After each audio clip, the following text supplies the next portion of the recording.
On December 13th, 2000, the John B. Connally unit in South Texas was settling into what should have been a routine lunch hour. The maximum security prison was designed to withstand riots, hostage situations, and violent outbreaks, but not what was quietly unfolding inside its maintenance shop. While guards rotated shifts and staff numbers dipped, 7 inmates were putting the final moments of a meticulously rehearsed plan into motion. They were not preparing to sneak over a fence or slip through a blind spot.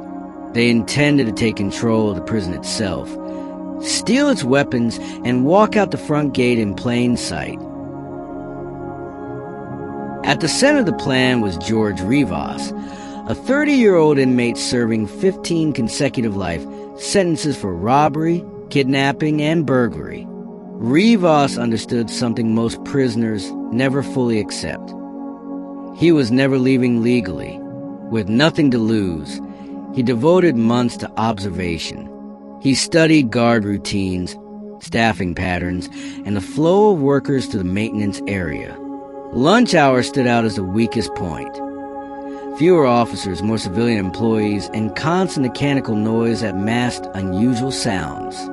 Rivas carefully selected 6 other inmates, all violent offenders with long sentences, and drilled them relentlessly. By the time the day arrived, every movement was rehearsed. At 11:20 a.m., the plan began. Using false maintenance requests, the inmates called supervisors and guards into isolated back rooms one at a time.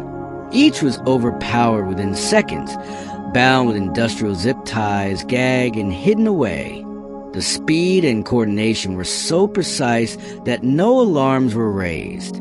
To maintain the illusion of normal operations, one inmate remained near the phone, calmly answering calls from guards and mimicking the voice and mannerisms of supervisors.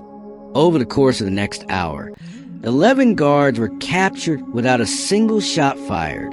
With control of the maintenance area secured, the group escalated. They stripped the guards of their uniforms and identification cards, then split into teams. One group moved toward the prison armory. Their goal was not merely escape, it was firepower. Inside, they broke into gun lockers and filled bags with weapons. 14 handguns, a shotgun, and an AR-15 rifle, along with ammunition. Armed and dressed as correctional officers, they were indistinguishable from staff. Shortly after 1 p.m., the final phase began. The inmates loaded the stolen weapons into a white prison maintenance truck and drove calmly toward the rear gate. In the watchtower above, a guard looked down and saw nothing out of the ordinary. Official uniforms, an authorized vehicle, and proper IDs held up to the window. Trusting what he saw, he pressed a button. The steel gates opened, and the 7 men drove out of the Connally unit and into freedom. It took more than an hour for the prison to realize what had happened. When guards finally investigated the maintenance shop, they discovered their co-workers bound and gagged. By then, the escapees were long gone. They abandoned the maintenance truck, switched vehicles, and blended into the holiday crowds as Texas authorities launched the largest manhunt in the state's history. For days, the fugitives moved carefully, but money became a problem. On Christmas Eve, 11 days after their escape, desperation pushed them into a fatal decision. They targeted an Oshman sporting goods store in Irving, Texas, believing it would be a quick robbery to restock cash and supplies.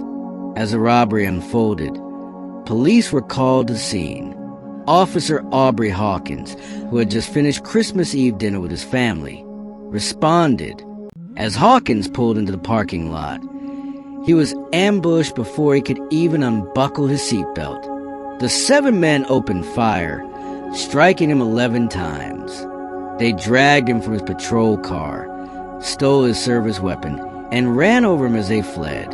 The escape that had begun without bloodshed had now turned into capital murder. Public fear intensified overnight, and the FBI placed the group on its 10 most wanted list, offering a $500,000 reward for information leading to their capture. The trail grew cold as the fugitives left Texas, moving north and avoiding detection for weeks. In January 2001, a tip came in from an unexpected place, a quiet trailer park in Woodland Park, Colorado. The men had been living in an RV, posing as Christian pilgrims and keeping to themselves. A neighbor recognized them after seeing their faces on America's Most Wanted and contacted authorities. On January 22nd, law enforcement surrounded the RV. SWAT teams closed in, and the standoff ended quickly. One member of the group, Larry Harper, chose to take his own life rather than return to prison. The remaining 6 surrendered without further violence. They were extradited back to Texas, where all 6 were tried, convicted, and sentenced to death. George Rivas was executed in 2012. Until the end, he claimed that his only goal had been freedom, but the murder of Officer Hawkins told a far darker story.